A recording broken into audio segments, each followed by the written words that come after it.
Pamela Tinika to America မြန်မာဝတ်စုံငါမျိုးကိုဝတ်ဆန်ကြည့်မှာပေါ့နော်အမျိုးဝတ်ဆန်ကြည့်မှာဖြစ်ပါတယ်အတန်လေးတစ်မျိုးဖြစ်နေ sorry ပါလေ Mary ချုပ်ဆိုးနေတော့ပေါ့နော်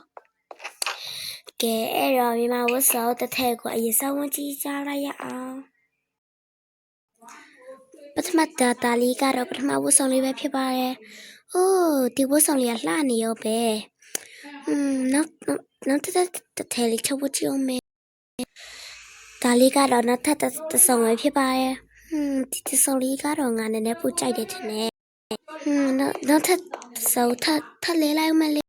။ကဲဒါလေးကတော့နောက်ထပ်တစ်စုံပါဒီဥစ္စာဆိုတော့3စုံမြောက်ပေါ့နော်နောက်ထပ်2စုံပဲကျန်တော့ပါတယ်။ကဲဒါဆိုနောက်ထပ်4စုံမြောက်ကိုလဲလိုက်ရအောင်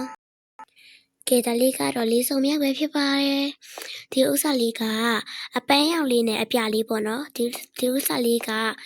မလှတလှလေးပါအဲ့တော့တစ်စုံမကျန်တော့ပါတယ်ဤတစ်စုံလေးကိုပို့လိုက်ကြရအောင်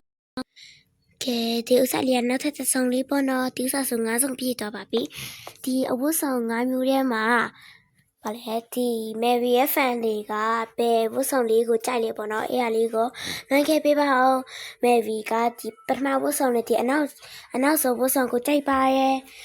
အဲ့တော့အားလုံးပဲ bye bye